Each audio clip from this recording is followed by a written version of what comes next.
Good evening and welcome to SAT TV's Channel 9 Evening News. I am Nisha Charles. And I am Desmond Joseph. And we are your presenters for the evening. Thank you for joining us. Among the major developments, a new Catholic school in Portsmouth has been blessed. Britain's Overseas Territories Minister loses job in reshuffle. Dozens dead after Turkey migrant boat sinks. And in sports, Kalinago Strikers defeat Fantastic Stars in 2012 Court and Lime National Rounders League.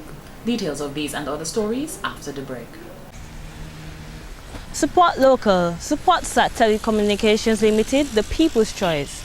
Join hands with us. Come and sign up for your digital TV connection today. We got the sharpest, cleanest, brightest digital TV connection. No antiquated analog service, only pure digital and many new packages coming soon.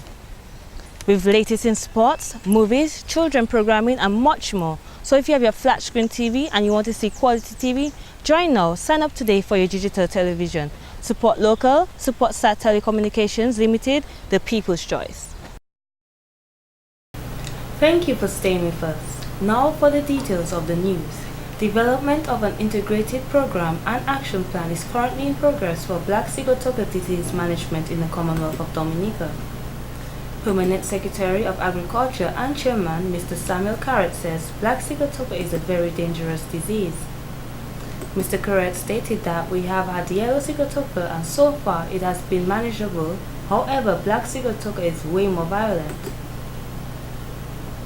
He believes an integrated approach needs to be taken in order to manage this vile disease. The black sigatoka is a more dangerous, violent type of disease, and so we have to ensure that we take it very seriously. So those of you that are here, I invite you, I ask you to put your best foot forward, use your knowledge to ensure, and you do have some of the best experts in that field here with you today. So put your best foot forward, use your knowledge to influence and to input into what will be a strategic plan for the management of blacks. He went on to say that this is a very expensive and engaging exercise. However, the progress has already begun. Mr. Samuel says our country has lovely plantains and bananas and we need to preserve it. As I must tell you that we've been very active in terms of the task force and the management committee and then the staff of the plant quarantine and then the coordinator. We've been very active, and in our interactions we have concluded very firmly that we have to take an integrated approach, a very integrated approach to the management of black sigatoka. Very integrated indeed, very close fit, very tightly fitted approach to the management of black sigatoka.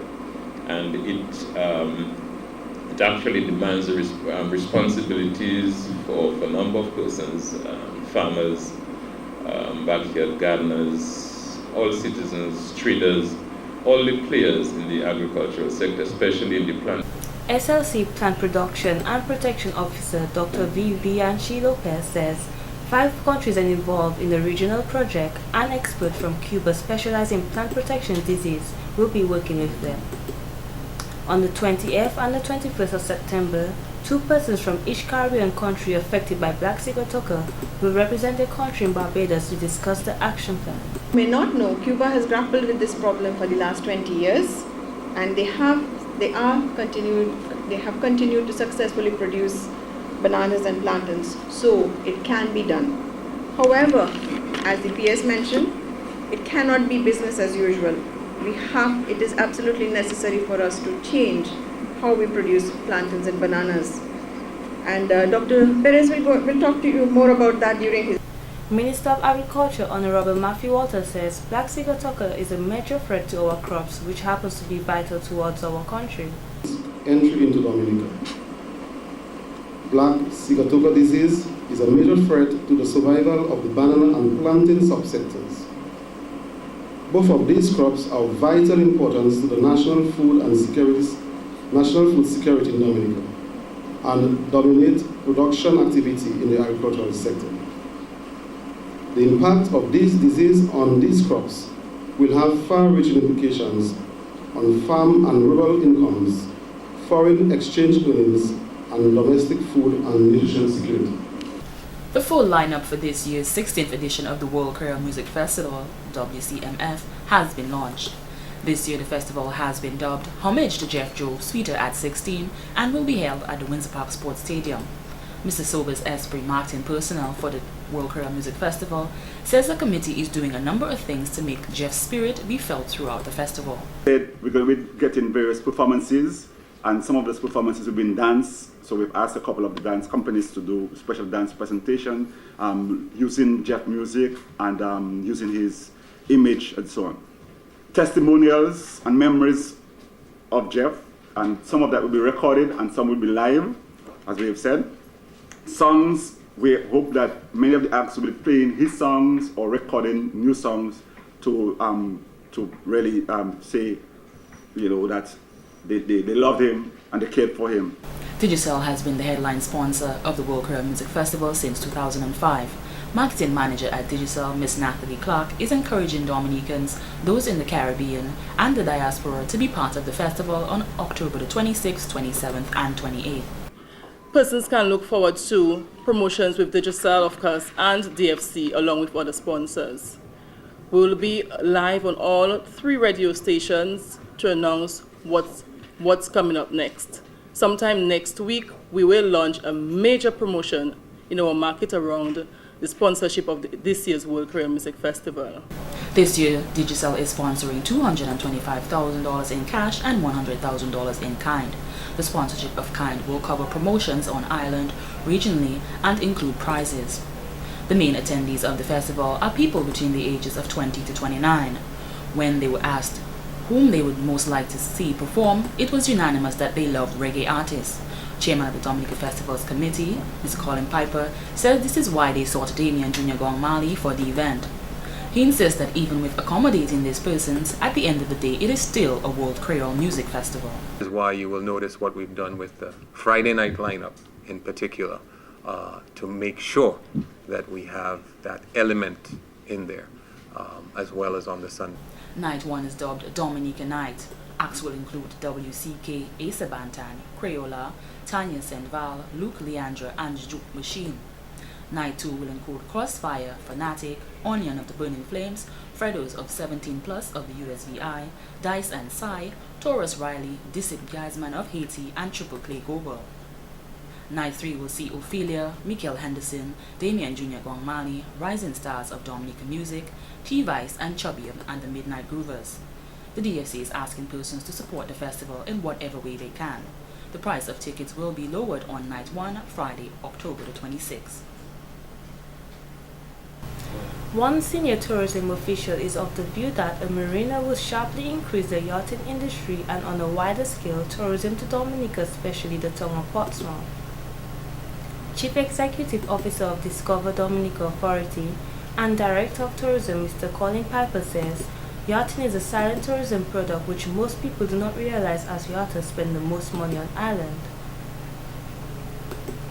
Mr. Piper pointed out for the first 6 months of 2012, preliminary yacht arrival statistics from Portsmouth show a 3.4% increase in vessels clearing customs. A total of 1,448 vessels carrying out over 6,000 passengers and crew cleared customs during this period. He added that this translates to an 18.1% increase in visitors arriving by yacht for 2012 at Portsmouth in 2011. Arrival statistics from Roseau through May 2012 has also recorded an increase from 2011. He also added that the community of Citronelle is a prime area benefiting from tourism as they also see a large number of yachts docking in the area. The tourism director pointed out that if a marina were to be constructed in Dominica, there will be a large increase in the number of yachts coming too. We would also see mega yachts making the trip as they would need the necessary requirements in the place for them to dock. He added the benefits of this marina would create ripple effects as services such as security, laundry, cleaning, housekeeping, and refueling would be vital aspects for the yachters, making them stay for longer periods on the island. Mr. Piper says although Dominica is benefiting from yachting, having a first-class marina would sharply increase the profits. He highlighted Discover Dominica Authority continuing its promotion of the yachting industry in publications regionally and working alongside organizations such as the Portsmouth Association of Yacht Services in Portsmouth and in Dominica Marine Center in Roseau to ensure that the basic services required by the yachting industry are provided. The ACP Fish 2 project has approved a training workshop for Dominica entitled Training Workshop of Fisher Folks in Business Planning and Management, ICT Applications for Fish Enterprise Management Training. The purpose of this training, which started on Monday, September 3rd, is to provide Dominica's fisher folks, fisheries regulators, and fishers co-op members with tools and practical guidelines in the basic principles of business management and economics. This will be done using Internet and Computer Technologies, ICT, and their use in planning and operating profitable, efficient, and productive fisheries enterprises. The ACP Fish 2 program by the European Union, African, Caribbean, and Pacific states is a 4.5-year, 50 million euro program. And what has happened is that this is the third of the training programs that we have received. The first one was in upgrading of our database that was done sometime last year. The second one is the fisheries policy workshop and formulation of policy for Dominica. We are just in the spirit of completing this one, but the consultant was there some time ago and they spent some time working this out. This last one has to do with strengthening fisherfolk organizations for management in ACP. Mr. Norris says as Dominica's fishery structure is still growing, they have realized that many of the cooperatives do not have the capacity within themselves to keep proper records, including proper accounting. He said without this crucial data, fishers are at a disadvantage when applying for loans from various organizations. He pointed out that one of the problems encountered with fishers is the fact that there is no evidence of their business type activity due to them not keeping records. They also have to do annual general meetings to give an account of fish production in their communities and produce financial statements. Participated in the course. So what we expect to see as an outcome of that is a strengthening of fishers' organizations in Dominica, thereby producing much better results and having much better information about their fishers and their activity for the proper keeping of financial records and understanding how important information and communication technology is in the role of fisheries. Fishing is not just throwing a line in water and coming up with a fish and that's it, you know. It involves a lot more, and the record keeping business management aspect of it has to be understood. Fishing is a business, and the very same way that you have businesses in Roseau, persons have to keep records of every single transaction. Fishers have to understand that they must keep those records for better financial viability of. Facilitator of the consultation, Mr. Reginald Savra, says one of the hindrances in the development of the fisheries sector in Dominica is the lack of proper record keeping, in addition to the tendency among fishers for not keeping records. With this, he said, they cannot analyze the impact of the fishing industry in Dominica, so this consultation is very important to get things done the right way. Most fishermen are financed by the financial institutions in Dominica. They go to the banks and the credit unions to finance their operations. And one of the problems that they encounter is that they cannot account for the kind of operations, the level of finances that is flowing in their business. So yes, they catch fish, yes, they sell fish, but they cannot convince most of the financial institutions as to whether their operations are profitable and it is something that they should invest money in. So you'll find that a lot of fishermen wants to invest, wants to grow, but they don't have the necessary records or accounts that gives the basis for which they can facilitate. He said this has been a serious missing link and is one of the critical things needed to manage the sector properly. The facilitator added that one of the things that set the business apart from the rest is the quality of records they keep in terms of the products they sell and being able to account for the revenue generated. One of the participants of the consultation, Mr. Olo Obonyo, who is the secretary of the St. Mark Fish Folk and Tourism Cooperative, pointed out that this consultation is very useful for all those involved in the fishing industry. He added that if the information learned is put into play by the fisher folk, there will be a much better database of record keeping for fisheries. Because one of the weaknesses we have got in developing fishing commercially is the fact that record keeping is done it's not done to the level it ought to be done. And I think the emphasis has got to be on the fact that we must recognize fishing as a business. You see, there is a stigma to fishing. At the moment, a number of young people only go into fishing as a last resort because in their mind that they have failed at school. Mr. Bonio says fishing needs to be approached in a business manner so it can be elevated to a higher dimension than how it is currently. He is advising all fishers to keep exact records of income, expenditure, and profit made, which will enable them to know how well or bad they are doing from a business standpoint. And in more local news, a new school has been blessed in the community of Portsmouth. Well-wishers, parents, and parliamentary representatives gathered at the Roman Catholic Church in Portsmouth on Thursday, September 6th. It was the first time they came together as a school to bless the work they are doing at the school and their accomplishments so far. Principal of the St. John's Academy, a private Catholic secondary school project, Dr. Juliana Malgori says the school currently has 40 students and caters to children from all over the island. Students come from all over. We have students from Roseau, from the north, from the coast, from Portsmouth, as far as Cottage, and many of them are transfer students from other schools. Those in second and third are transfer students, and the first formers are those who have just done the Dominica assessment, national assessment. The amount of students enrolled this year was not as expected due to the lack of exposure. She hopes that by next year they will have well over 100 students. The secondary school section starts from 1 p.m. and goes till 6 p.m. We also have classes in the morning because we didn't timetable all our classes in the afternoon. There are certain courses, because of the number of classes we give in the mornings. So like yesterday when we started, we had 2 subjects in the morning, French and history. And on a Friday morning from 8 o'clock till 12, we have clubs and sporting activities and the clubs of the school. And then they start their courses in the afternoon. The official school will be built right next to the current Roman Catholic school.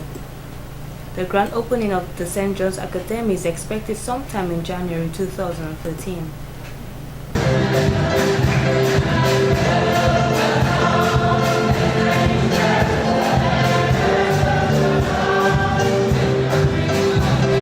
With regards to the report where 64-year-old Augustus Luke of Woodford Hill went missing on Sunday the 12th of August 2012, Police Public Relations Officer has confirmed that he has been found. However, his lifeless body was discovered in the heights of Calabishi about 12 noon on Wednesday, 5th September 2012. The body was in an advanced stage of decomposition and was transported to the Margaret Hospital by Northeastern Funeral Home personnel and was pronounced dead by the district medical practitioner upon arrival. The wife of the deceased identified the body and it was transported to the Princess Margaret Hospital mortuary. The coroner's inquest will be convened to be followed by a post-mortem examination to determine the cause of death. Foul play is not suspected. This has been the local segment of the news. Coming up next, regional highlights.